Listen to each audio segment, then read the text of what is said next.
Pennsylvania, Case Study of the CCP's Infiltration into the Free Market and Erosion of Liberty. May 21, 2020, by Tong Yun, Minghui.org. The ongoing coronavirus pandemic offers an opportunity to rethink our relationship with the Chinese Communist Party, CCP, whose cover-up of the virus information has resulted in one of the worst health crises in history. There is evidence that countries and regions with close ties to the CCP were hit hard by the virus. The CCP, which survives and thrives on the ideology of class struggle, violence, deceit, and lies, has a track record of brutality against its own citizens, killing about 80 million people since it came to power a few decades ago. As the CCP grew its influence internationally, thanks to the long-term appeasement policy adopted by Western society, it has also exported its ideology and harm to the rest of the world. The West didn't hit the pause button to stop economic collaboration with China when the CCP committed human rights abuses time and again. The CCP-run China was able to join the WTO in 2001, which in turn enabled it to grow into the largest exporter of goods by 2009 with exports of $2.5 trillion in 2018.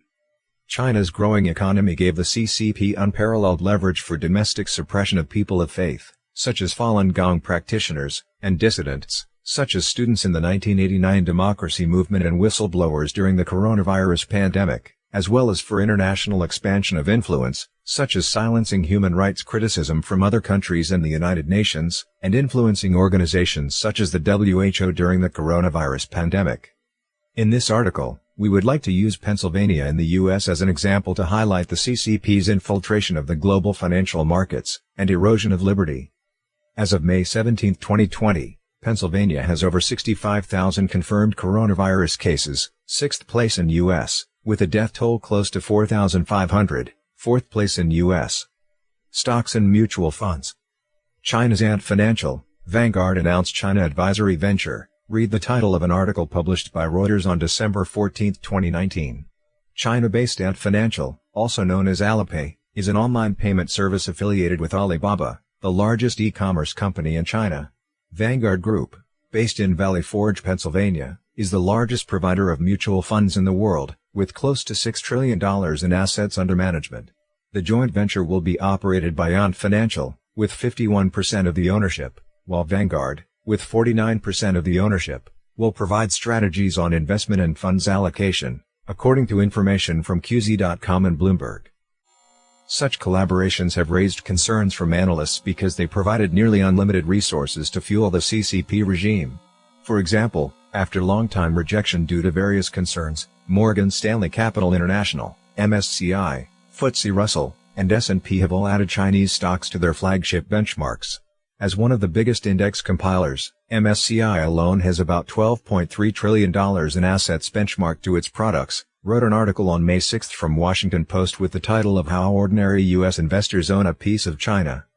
This series of actions had assured that global investors would pour more money into the Chinese equity market. Over 1,000 Chinese firms had been added to various equity indexes, and about $265 billion of mainland China equities are owned by international investors, as of March 2020, according to the Washington Post article. In addition to stock investments, China also holds sway in mutual funds, which many retirement funds invest in. For instance, 39% of the $51 billion Vanguard FTSE Emerging Markets exchange-traded funds come from Chinese securities. Financial fraud. Investment in China not only strengthened the CCP's political power, but also introduced risk into the financial stability of the free world. Dan David, a money manager in Pennsylvania, was one of the whistleblowers who noted how some Chinese companies defrauded U.S. investors and retirees. He was featured in a 2017 documentary titled The China Hustle. This film documents a systematic security fraud that happened after the 2007 to 2008 financial crisis, as investment firms sought higher returns for their clients and more commission money for themselves. These investment firms hyped up small, nondescript, private Chinese companies with the help of paid celebrity appearances, and got the companies merged with defunct American public companies. Such mergers were called reverse mergers because they allowed a private company to occupy and operate in a publicly trading company's legal shell. The reverse mergers enabled the Chinese companies to get listed on the New York Stock Exchange and see their prices spike. As the prices of these Chinese companies later crashed to their real value, investors were left with worthless stocks in their portfolios, many being retirement accounts. One case covered in the documentary was China-based Advanced Battery Technologies, AB80, which raised nearly $90 million through reverse mergers in 3 separate offerings, with a market cap of $250 million. Even after being delisted by Nasdaq and later deregistered by the SEC, the company did not notify shareholders and continued to make false statements.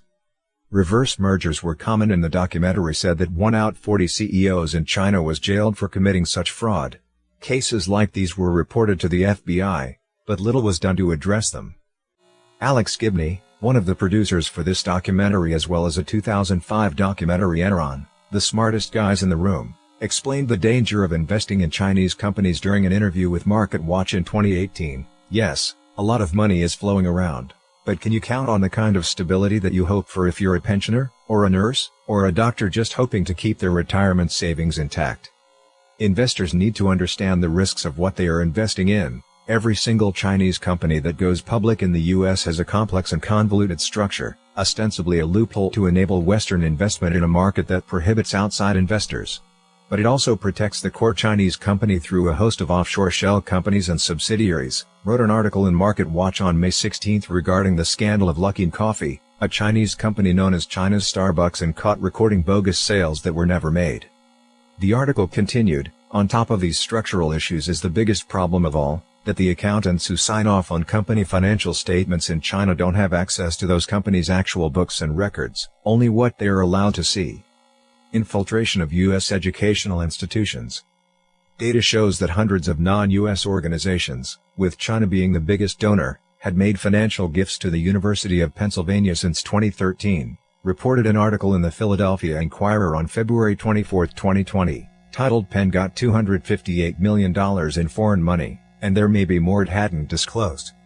Since July 2019, 10 schools have disclosed $3.6 billion in previously unreported foreign money, including 2 Pennsylvania colleges, Penn and Carnegie Mellon University in Pittsburgh, the article wrote. These educational institutions are required by law to report such transactions, said U.S. Secretary of Education Betsy DeVos. Unfortunately, the more we dig, the more we find that too many are underreporting or not reporting at all, she remarked.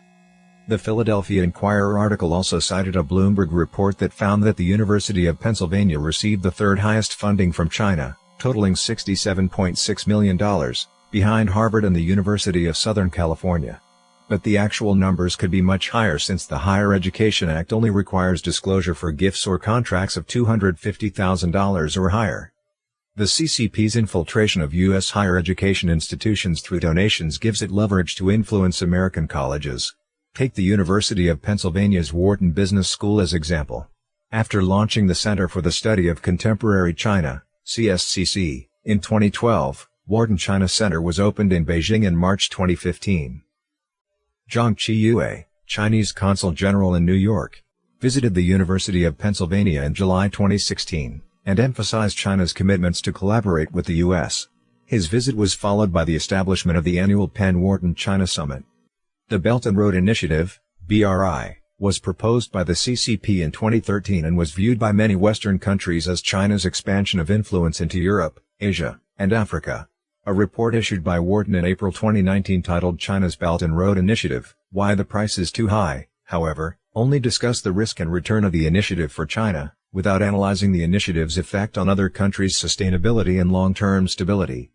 Although carrying a message similar to the CCP's official assessment of the initiative, this Wharton report was widely circulated to world leaders and policymakers globally to aid in their evaluation of the BRI initiative. Unprecedented challenge for the free world. Both being situated at 40 degrees north latitude, Beijing and Philadelphia are like day and night when it comes to what the cities represent. As the capital for both the Ming and Qing dynasties, Beijing had inherited the thousands-year-long traditional Chinese culture, which has unfortunately been nearly wiped out due to the CCP's violence and atheism, during the past few decades. As a former and first capital of the United States, and also the birthplace of the U.S. Constitution and the Declaration of Independence, Philadelphia embodies the spirit of freedom laid by American founding fathers. But such a difference has become insignificant as a result of deep infiltration from the CCP. Similar to other major cities, including New York, Sydney, and London, a 4-day exhibition was held in Philadelphia City Hall on July 10, 2018, for the CCP's propaganda, titled, 40 Years of Reform and Opening Up. On another occasion, during a China Day celebration at Kimmel Center in Philadelphia attended by the city mayor and Chinese consul general in New York, the Philadelphia Symphony played music pieces including Liueyang River, one of the most well-known melodies in China that promoted Mao Zedong's legacy. In both cases, nothing was mentioned about the CCP's brutality and human rights violations against its own citizens. When a journalist from New York-based NTD Television attended a Chinese New Year festival at the University of Pennsylvania in 2004, she was expelled because the Chinese sponsor didn't want her to raise the issue of the CCP's persecution of Falun Gong. The university remained silent on her expulsion from the festival. Pennsylvania is not alone. The CCP has successfully infiltrated many regions and countries in Eurasia, Africa, Oceania, and the Americas. Few countries dare to openly criticize the human rights violations in China, as the CCP's global influence has reached an unprecedented level. After the world witnessed how the WHO failed to alert the world of the coronavirus due to pressure from the CCP, China was appointed to a United Nations Human Rights Council panel on April 1, 2020 and will play a key role in selecting the world body's human rights investigators, according to UnWatch.org. While China provides much less funding to UN than the US, it heads 4 of the body's 15 specialized agencies. No other nation leads more than one, wrote an article on May 6 from The Atlantic titled, China's bargain on global influence is paying off. Beijing is working to rewrite the rules of the liberal system. The article wrote, Human rights agenda, at UN, is not about human rights. It's about Chinese politics. When the CCP plays a dominant role, the entire world loses. The ongoing coronavirus pandemic attests to this observation.